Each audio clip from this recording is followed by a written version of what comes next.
আসসালামু আলাইকুম দর্শক। চলছে পবিত্র মাহে রমজানের মাস। আমরা প্রায় মাহে রমজানের মাসের শেষের দিকে আছি। রমজানের শেষ দিকে উদযাপিত হবে পবিত্র ঈদুল ফিতর, এবং পবিত্র ঈদুল ফিতর উদযাপনের পূর্বে ধর্মীয় অনুশাসন অনুযায়ী ধর্মপ্রাণ মুসল্লিরা জাকাত আদায় করবেন। আর জাকাত আদায়ের বিষয়টা হচ্ছে আমাদের ইসলাম ধর্মে অত্যন্ত গুরুত্বপূর্ণ। ইসলাম ধর্মের একজন প্রকৃত মুসলমান হওয়ার জন্য যে 5টা স্তম্ভ আছে, এর একটি হচ্ছে জাকাত। তো সেই জাকাত দেওয়ার ক্ষেত্রে আমরা দেখি যে অনেক যারা ধর্মপ্রাণ মুসল্লিরা আছে বা মুসলমান আছে, তারা অত্যন্ত গোপনীয়তার সহিত এবং ধর্মীয় নীতি অনুযায়ী জাকাত প্রদান করে থাকে। কিন্তু আমরা বর্তমানে সামাজিক যোগাযোগ মাধ্যমের কল্যাণে দেখতে পাচ্ছি যে সামাজিক যোগাযোগ মাধ্যমে জাকাতের বিষয়টাকে অনেকে হচ্ছে মানে একটা কি বলে প্রচারমুখী জাকাত দেওয়ার একটা দেখি যে ছবি তুলে জাকাত প্রদান করা, বা জাকাত প্রদান করার ক্ষেত্রে যার যার ইচ্ছে অনুযায়ী হয়তো বা কাপড় অথবা চাল, এইভাবে ইচ্ছে অনুযায়ী জাকাত প্রদান করা। তো এই বিষয়গুলোকে আমাদের সাধারণ মানুষ কীভাবে দেখে, সেই বিষয়গুলো নিয়ে আমরা সাধারণ মানুষের সাথে কথা বলবো, এবং সাধারণ মানুষের সাথে কথা বলার পরই আমরা কয়েকজন ইসলামিক স্কলারের সাথে কথা বলবো যে এই বিষয়গুলো ধর্মীয়ভাবে কিভাবে পালন করা উচিত। তো প্রথমে আমরা একজন ভাইয়ের সাথে কথা বলবো এই বিষয়ে। ভাই, আসসালাম। যে আমরা যেই দেখি যে দান করার ক্ষেত্রে অনেকে সামাজিক যোগাযোগ মাধ্যমে ছবি তুলে প্রচার করে, অথবা ছবি তোলার একটা যেই ট্রেন্ড বের হয়ে গেছে যে দান করলেই ছবি তোলা, এই বিষয়টাকে আপনি কিভাবে দেখেন? আসলে হচ্ছে আমরা যখন দান করি, দান করার মূল উদ্দেশ্যটা তো হচ্ছে এটা যে হচ্ছে আল্লাহ তাআলাকে সন্তুষ্টি অর্জন করা, হ্যাঁ? এছাড়া তো অন্য কোনো উদ্দেশ্য নাই। না। এখন একজন মানুষ যখন দান করে, আবার যখন সে ছবি তুলতেছে, তখন তার এই দানের মধ্যে ভিন্ন একটা কিছু ফুটে উঠতেছে, যেটাকে হচ্ছে আমরা ইসলামী শরীয়তের পরিভাষায় রিয়া বলতে পারি। যে আসলে হচ্ছে দান করার জন্য না, মানে হচ্ছে নিজেকে শো অফ করা আরকি, হ্যাঁ? আর দ্বিতীয়ত হচ্ছে একজন মানুষ যখন সাহায্য নেয়, তার হচ্ছে যে ওই অ্যাবিলিটি নাই বিধেই হচ্ছে ওকে সাহায্যটা করা হচ্ছে। কিন্তু সাহায্য করাটাকে যদি আমি একটা পুঁজি করে নিই যে হচ্ছে যে ওকে সাহায্য করছি, এর দ্বারা আমি নিজে ভাইরাল হয়ে যাচ্ছি, তাহলে হচ্ছে ওই ব্যক্তিটাকে হেয় করা হচ্ছে। তার সামাজিকভাবে তার একটা মর্যাদা আছে, ওইটা ক্ষুণ্ণ করা হচ্ছে।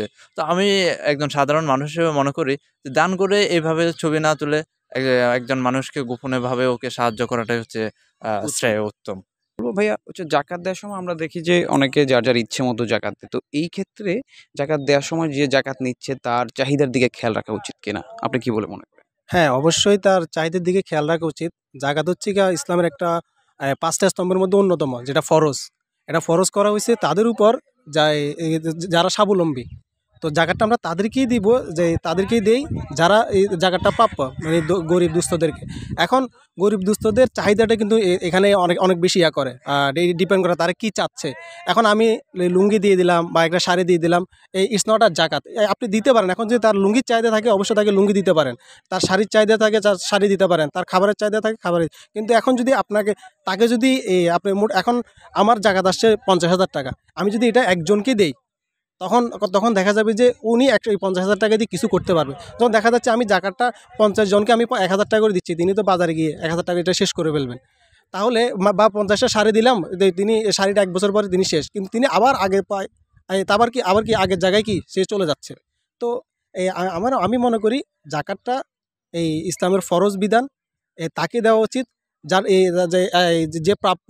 কিন্তু অবশ্যই তার ডিমান্ডটা দেখা উচিত, সে আসলে কি চাচ্ছে, তার এখন কি প্রয়োজন, জিনিসটা বিবেচনা করে তাকে জাকাতটা দেওয়া প্রয়োজন উচিত। অনুযায়ী জাকাত। হ্যাঁ, প্রয়োজন অনুযায়ী দেওয়া উচিত। আচ্ছা, সেটা হচ্ছে আমরা জানি যে জাকাতটা হচ্ছে আমাদের ইসলাম ধর্মের একটা অপরিহার্য একটা অঙ্গ।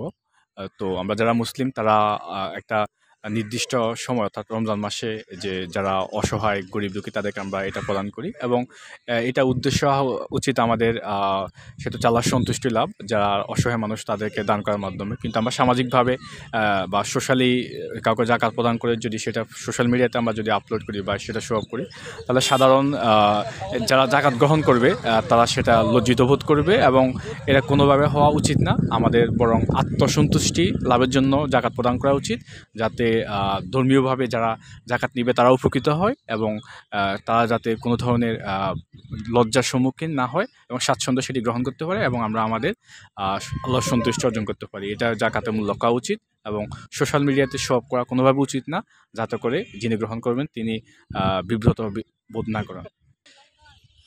আসলে আমি ব্যক্তিগতভাবে যেটা মনে করি, দানের যে বিষয়টা সেটা হচ্ছে একান্তই সোয়াব কিংবা আল্লাহর সন্তুষ্টির উদ্দেশ্যে। কিন্তু দেখা যাচ্ছে যে আমরা অনেকে করি যে আপনার নিজেকে শো অফ করার জন্য আমরা অনেক ছবি টবি তুলি।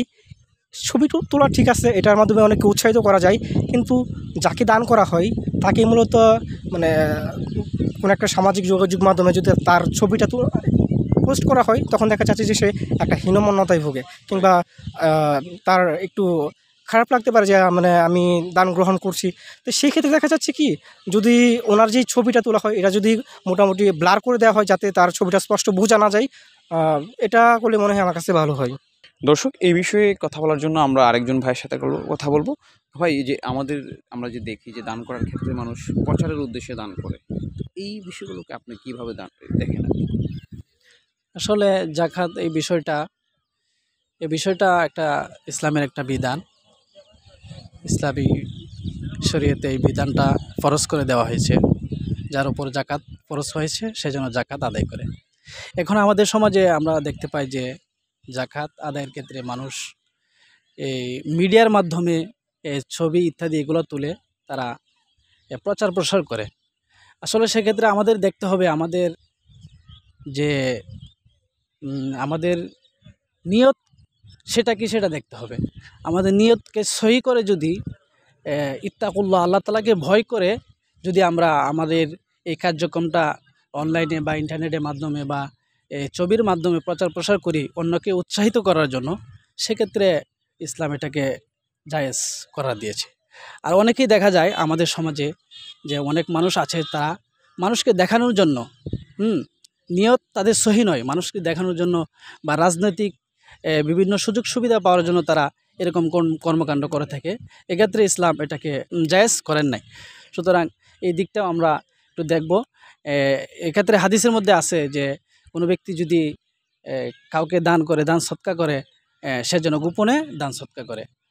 দর্শক, এই মুহূর্তে আমরা একজন ইসলামিক স্কলারের সাথে কথা বলবো যে ইসলাম দানের ব্যাপারে কি বলে। তো সেজন্য আমরা আলাউল হল মসজিদের ইমাম সাহেবের সাথে কথা বলছি।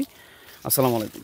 ওয়ালাইকুম আসসালাম রহমতুল্লাহ বারকাতুহু। হুজুর, তো এই যে বিষয়টা আমাদের ইসলাম ধর্ম দানের ব্যাপারে বা সহযোগিতা বা জাকাত প্রদানের ক্ষেত্রে ইসলামের নিয়ম নীতি কি বা কিভাবে করতে হবে? না, ইসলামে পরিষ্কারভাবে কোরআন সুন্নায় যেই আলোচনা রয়েছে সেখানে পরিষ্কার লেখা আছে যে দান প্রকাশ্য করা যায় এবং গোপনও করা যায়, দুইভাবেই করা যায়। প্রকাশ্যে করা যায় যেমন কাউকে উৎসাহ দেওয়ার জন্য করা যায়, আর দানের ব্যাপারটা হলো এটা সদকে জারিয়া হিসেবে হাদিস শরীফে এসেছে, সদকে জারিয়া হিসেবে এটা কাজে লাগে। দুনিয়াবি কোনো চিন্তা চেতনা নিয়ে যদি আমরা দান করি তাহলে এই দান আল্লাহর দরবারে কবুল হবে না। আমরা আল্লাহর সন্তুষ্টির জন্য এবং এই দানের উছিলায় যাতে করে আমরা পরকালে নাজাত পাই, মুক্তি পাই, এই জন্য আমরা দান করব। তবে এটা প্রকাশ্যে করার উদ্দেশ্য হচ্ছে যে মানুষকে উৎসাহ দেওয়ার জন্য, কিন্তু কোনো প্রভাব খাটানোর জন্য, আমাকে দানশীল বলার জন্য কিন্তু শরীয়ত এটা অ্যালাউ করে না। হ্যাঁ, আর দান করবে যে ব্যক্তিকে দান করবে, যিনি দান পাওয়ার উপযুক্ত, তার দান তার নিকট পৌঁছে দেওয়া দায়িত্ব, শরীয়তে তাকে দানগুলি পৌঁছে দেওয়ার দায়িত্ব দিয়েছে। এবং বর্তমান সমাজে যে লুঙ্গি বা শাড়ি দেওয়া হয়, যেভাবে লাইন ধরে দেওয়া হয়, এটা কিন্তু শরীয়ত সম্মত নয়। আসলে এই জিনিসটা হচ্ছে যে যিনি দান করবেন যা কিছুই দান করুন, তবে সবচেয়ে বড় দান হচ্ছে একটা মানুষকে, একটা নিঃস্ব মানুষকে তার একটা কর্মের ব্যবস্থা করে দেওয়া। এটা শরীয়তে সবচেয়ে বেশি গুরুত্ব দিছে। যেমন একজন যদি বিধবা মহিলা থাকে, তাকে একটা সেলাই মেশিন কিনে দেওয়া, হ্যাঁ, তাকে একটা জীবনযাত্রার জন্য, তার জীবিকা অর্জনের জন্য যা করণীয়, এই জাতীয় কিছু একটা উপায়, একটা মাধ্যম তাকে সৃষ্টি করে দেওয়া। অথবা একটা পরিবারে একটা মেয়েকে, উপযুক্ত মেয়েকে বিয়ে দিতে পারে না, তার বিয়ের ব্যবস্থা করে দেওয়া, এগুলি হচ্ছে সবচেয়ে উত্তম দান।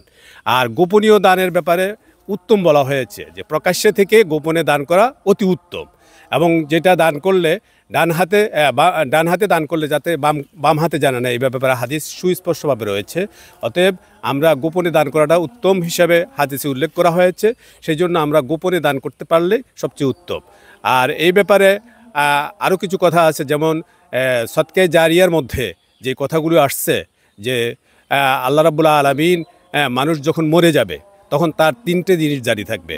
একটা হচ্ছে সদকে জারিয়া, এই দান, যারা জাকাত দিবে অথবা কোনো ব্যক্তিকে দান সৎকা করবে, এগুলি সদকে জারিয়া হিসেবে কাজে লাগবে। এই সদকে জারিয়া মৃত্যুর পরবর্তী জীবনে যদি আল্লাহর সন্তুষ্টির জন্য আমরা দিয়ে থাকি, তাহলে সেটা কবরের মধ্যে আমাদের এই সদকায়ে জারিয়াগুলি পৌঁছতে থাকবে।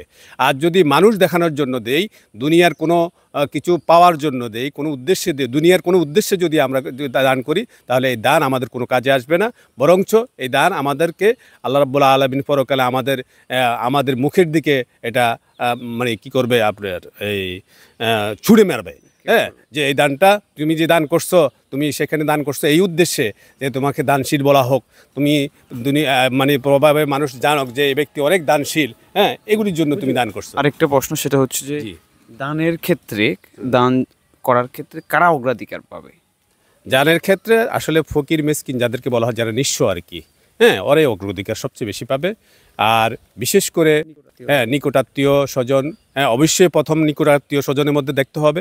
নিকটাত্মীয় স্বজনের পরে এরপর বাইরের চিন্তা, যদি তার সামর্থ্য থাকে সে বাইরেও চিন্তা করতে পারবে।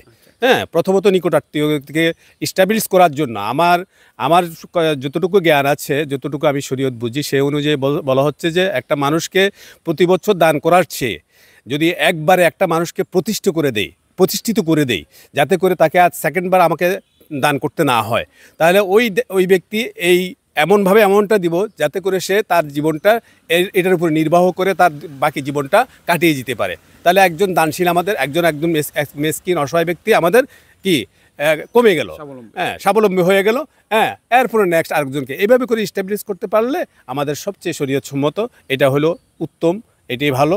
আর এমনি সাধারণত যেই দান আমরা করি, এটা আসলে কোনো কাজে আসে না। একটা লুঙ্গি কয়েকদিন পরার পরে এটা শেষ, হ্যাঁ, একটা শাড়ি কয়েকদিন পরার পরে এটা শেষ।